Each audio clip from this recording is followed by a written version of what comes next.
Dagsa pa rin sa mga sakayan hanggang ngayong gabi ang mga biyaheng probinsya at abroad para sa Pasko. Pero ngayong gabi, may nasitang kolorum o iligal na namamasada sa Cubao. Mula Quezon City, may live report si Bam Alegre.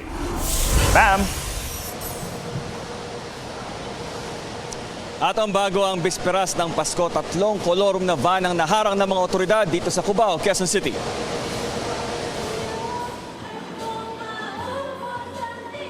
Papunta sana ng Isabela at Camarines Sur ang mga van na ito, pero wala may pakitang kaukulong dokumento ng sitay ng SAIC o Special Action and Intelligence Committee for Transportation. Kumpiskado ang kanilang mga plaka at for impounding ang mga sasakyan. Kukunin din ang mga lisensya ng mga driver at titikitan. Kailangan itong tubusin mismo sa LTO. Depensa ng driver ng isa sa mga van, mga kamag-anak lang daw nila ang sakay ng sasakyan.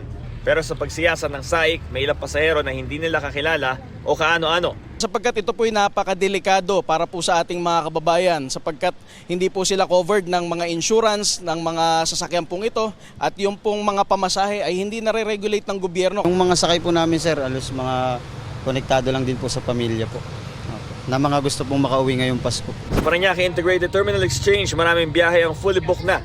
Nagdagdag na ng mga papasadang bus. As of 6 p.m., nasa 172,000 na mga pasahero sa PITX. Umabot naman sa 800,000 mula December 19 hanggang kahapon. Regalo sa mga motorista ngayong holiday season ang libreng toll sa SLEX, Skyway System, NAIAX, TPLEX at Star Tollway.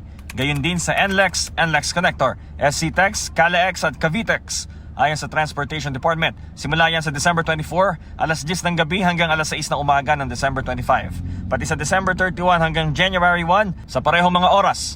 Sa NAIA, dagsa na rin ang mga pauwing pasahero. Ayon sa New NAIA Infra Corporation, mahigit 100,000 ang mga pasahero sa NAIA terminals kahapon. Inaasahan din nilang papalo sa mahigit 2.2 milyon ang bibiyahe sa NAIA mula December 20 hanggang January 4, 2026. Peak season ngayon, please give ample time when you go to the airport, especially for the departure. Just give at least 3 hours, and once you arrive at the airport, you go directly to the check-in counter, and right after proceed to the immigration. Doon na po kayo mag-aantay sa loob sa boarding gates. But even before going to the airport, please register sa e-travel po natin. Ang e-travel po, wala po yung bayad. Sa Batangas Port, halos 8,000 pasahero ang dumagsa ngayong araw. Inaasahang madaragdagan pa yan. Huwag na po silang magdala ng mga prohibited items like explosive, deadly weapon, bladed weapon, and yung prohibited drugs. Yung mga for babies, oo, meron namang permit yan, pwede sila. Habang bakasyon, aarangkada na ang EDSA Rehabilitation. Simula bisperas ng Pasko hanggang December 27, may reblocking sa north at southbound lanes ng EDSA mula Roas Boulevard hanggang Taft Avenue.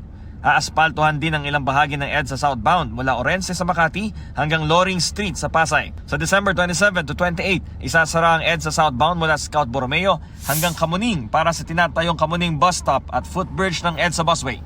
Simula January 5 hanggang sa Mayo, tuwing gabi na ang EDSA Rehab.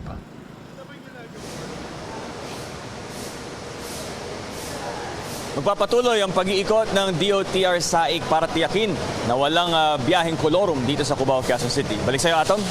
Maraming salamat, Bam Alegre.